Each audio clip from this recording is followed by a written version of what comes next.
안녕하세요, 청년부 여러분. 오늘도 하나님께서 큰 은혜와 평강으로 함께 하시기를 원합니다.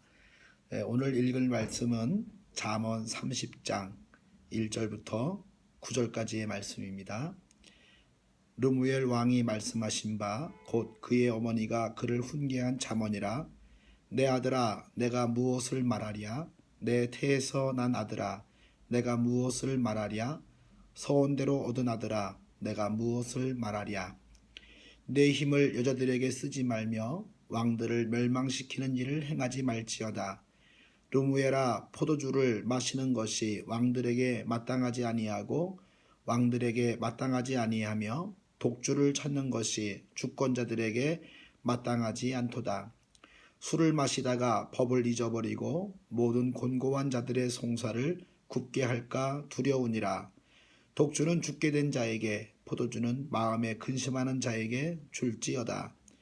그는 마시고 자기의 빈궁한 것을 잊어버리겠고 다시 자기의 고통을 기억하지 아니하리라. 너는 말 못하는 자와 모든 고독한 자의 송사를 위하여 입을 열지니라. 너는 입을 열어 공의로 재판하여 곤고한 자와 궁핍한 자를 신원할지니라. 르무엘 왕의 어머니가 그를 훈계한 잠언이 되겠습니다. 아들이 얼마나 소중한지 내 아들, 또 내가 태에서 난 아들, 서원대로 난 아들이라고 하는 표현을 사용하고 있어요. 아들이 소중하다고 하는 것을 말해주고 있습니다. 르무엘 왕이 누구냐라고 하는 것은 성경학자들이 조금 차이가 있는데, 예를 들면 솔로몬 왕이다 라고 하면, 원래 솔로몬은 여디디아라고 하는 또 다른 이름이 있어요. 그 여디디아는 하나님의 사랑을 받는 자라는 뜻인데, 그 르무엘의 뜻은 하나님께 속한 자라고 하는 뜻이 담겨져 있습니다. 그래서 이 하나님의 사랑을 받고 또 하나님께 속한 자라고 하는 이 솔로몬 왕을 르무엘 왕으로 보면 얼핏 이름의 뜻은 좀 비슷하게 연결되어 있습니다. 아무튼 솔로몬 왕인지 아니면 이방 나라 사람인지 모르겠지만 자식을 사랑하는 어머니의 교훈이 담겨져 있는 내용의 말씀입니다. 사랑하는 자에게, 사랑하는 아들에게 교훈을 해주고 있는데, 먼저는 경계해야 될 것들에 알려주고, 또 두 번째는 집중할 것에 대해서 알려주고 있어요. 경계를 하는데 무엇을 조심해야 되냐라고 할 때, 여자들에게 힘을 쓰지 말라라고 하는 거예요. 이것은 뭐 정상적인 결혼 생활, 또 행복한 뭐 부부 생활, 아니면 이성 교제, 이걸 하지 말라는 뜻이 아니라 무분별한 또 성적인 방종을 가리키고 있어요. 그래서 이러한 거에 빠지게 되면은 나라 일을 제대로 하지 못하게 되고 여러 가지 어려움이 겪게 되죠. 솔로몬 왕도 700명의 처와 300명의 첩이 있었다고 그래요. 솔로몬의 인생의 마지막쯤 되면은 이방 여인들의 말을 들어서 이방 신전을, 또 우상을 모시기 위한 신전을 지어주고, 그런 그 하나님 싫어하시는 일들을 하게 되죠. 나중에 나라가 둘로 나눠지게 되는 어려움이 있습니다. 자, 그래서 잠언 5장 9절부터 11절에서는요, 잘못된 만남, 잘못된 성적인 방종, 이런 것으로 인하여 큰 어려움에 대한 말씀이 나와 있어요. 먼저 읽어볼까요? 두렵건대 내 존영이 남에게 잃어버리게 되며 내 수완이 잔포자에게 빼앗기게 될까 하노라. 두렵건대 타인이 내 재물로 충족하게 되며 내 수고한 것이 외인의 집에 있게 될까 하노라. 두렵건대 마지막에 이르러 내 몸, 내 육체가 쇠퇴할 때에 내가 한탄하여, 잘못된 만남으로 인한 여러 가지 피해인데, 첫째는 존용을 남에게 잃어버리게 된다. 두 번째, 수완이 잔포자에게 빼앗기게 된다. 오래 못 산다고 하는 이야기입니다. 타인이 내 재물로 충족하게 된다. 우리가 수고한 모든 건 남의 것이 된다고 하는 거죠. 내 수고한 것이 외인의 집에 있게 된다.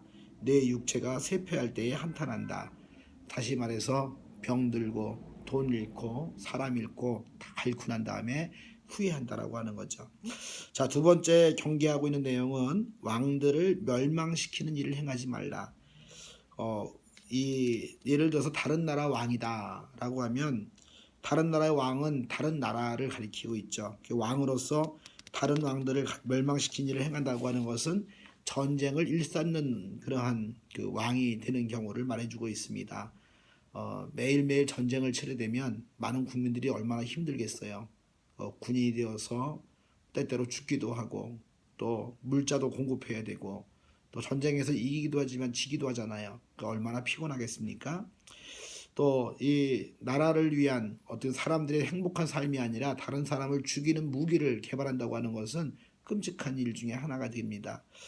자, 두 번째, 신하로서 왕들을 멸망시킨 일을 하게 되면 마땅히 행할 것을 하지 않고 반역을 도모함으로 벼렉 출세의 길을 도모하게 되죠. 그래서 이 가장 출세가 빠른 길이 아마도 왕들을 멸망시키는 것일 겁니다. 누가 왕이 되고 누가 총리가 되고 누가 장관이 되며 등등입니다. 우리는 천천히 가더라도 바른 길로 가야 되겠죠. 급하게 가다 보면 올바른 길로 가지 않고 죽음의 길로, 반역죄의 길로 갈 수가 있습니다. 자, 왕들을 멸망시키는 길은 죽음의 길이죠. 왕을 세우는 길이 있고 왕을 멸망시키는 길이 있습니다. 우리는 왕을 세우는 길로 걸어가야 되죠. 예수님도 예수님을 나라를 세우는 자가 있고 예수님의 나라를 무너뜨린 자가 있다고 그랬어요. 예수님의 나라를 세우는 자가 되어야 됩니다. 또 이 왕을 멸망시키기 위해서 어떻게 하냐면 거짓말을 하고 험담을 하고 중상모략을 하게 되죠. 이러한 잘못된 삶을 살게 된다라고 말해주고 있습니다. 세 번째는 이제 우리가 경계해야 될 것이 포도주와 독주다라고 하는 거죠. 이 포도주와 독주를 마시게 되면은 여러 가지 안 좋은 것들이 많은데 이 그 왕이 그 이런 음료를 통해서 재판을 잘못하게 되고 또 구분 판단을 하게 되고 또 어떻게 보면은 약한 자들을 잘 위해줘야 되는데 그렇지 못한 결과가 나온다고 하는 거죠.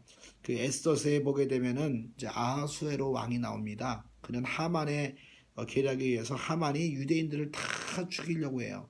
그런데 아하수에로 왕이 아무 생각 없이 그래 사람들 죽인다고 그래 그렇게 쉽게 결정을 내려요. 나중에 보니까 후회하는 결정을 하는 겁니다. 내가 술을 마시고 기분에 취해서 이것이 좋은 결정이 나쁜 결정인지를 모르는 가운데서 하다 보니 나중에는 부인까지 죽일 뻔한 그러한 위험한 결정을 내린 것을 알 수가 있어요. 그래서 우리가 이 그 술이라고 하는 것은 판단력을 흐리게 되고 여러 가지 되돌릴 수 없는 결정들을 하게 만드는 것이 바로 술이라고 하는 겁니다.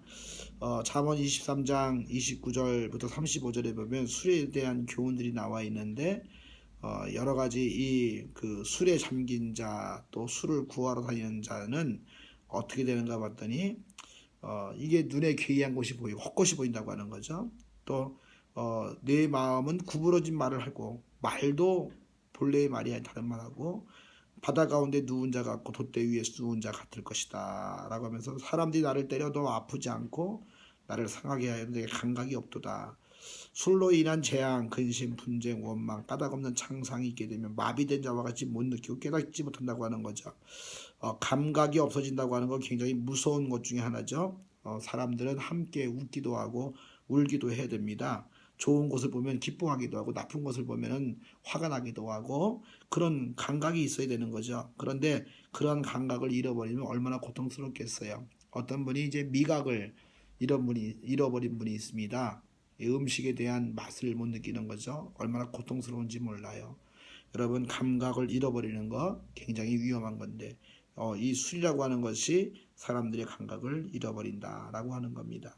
그러면 우리가 힘써야 될 것이 무엇이냐라고 할 때 이러한 것들을 잘 절제하고 다시 말해서 빠르게 출세하려고 하는 거 또 아니면 또 여색에 빠지는 거 또 술에 빠지지 말고 우리들이 힘써야 될 것은 절제하면서 우리에게 주어진 귀한 사명들을 잘 감당하라고 하는 거죠. 그래서 무엇을 집중해야 되냐 그것을 이야기해 주는데 너는 재판하는 일에 마음을 집중해서 하라라고 하는 겁니다. 그래서 곤고하고 힘들고 어려운 사람들을 잘 돌봐주라고 하는 거죠. 하나님 앞에 하나님께서 주신 고난을 위임받아서 나라를 다스리고 있습니다. 그런데 그 하나님으로부터 위임받은 나라와 백성을 다스릴 때 하나님의 뜻을 따라서 행해야지 하나님의 뜻과 반대로 행하게 되면 하나님이 얼마나 마음이 아프시겠어요. 그래서 이러한 것을 하라. 절제하게 될 때 우리가 해야 될 일을 잘하게 될 수가 있다고 하는 겁니다.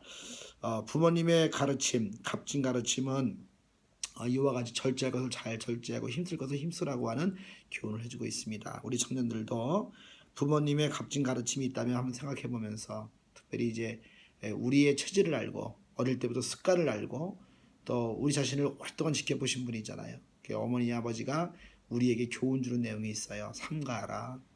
또 이러한 것들을 집중하라 라고 하는 거 있습니다. 우리가 집중하고 삼갈 것이 무엇인지를 한번 생각해보는 그러한 청년들이 되기를 간절히 바랍니다.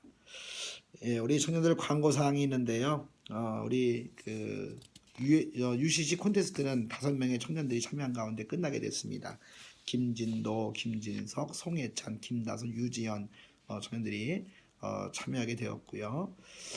또 7월에는 저희들이 그 대예배 드리고 집으로 가는 청년들이 많아서 2부 예배 후에 또 3부 예배 후에 잠시 모여서 청년들 서로 얼굴 좀 보고 안부 좀 물으려고 그렇게 하고 있습니다. 또 청년부 예배는 1시 반에 그대로 모이고 있어요.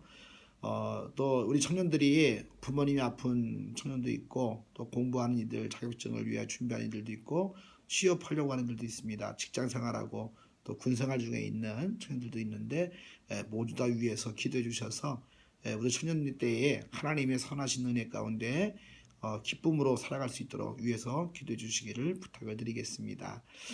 다음 주에 다시 만나요. 반갑습니다.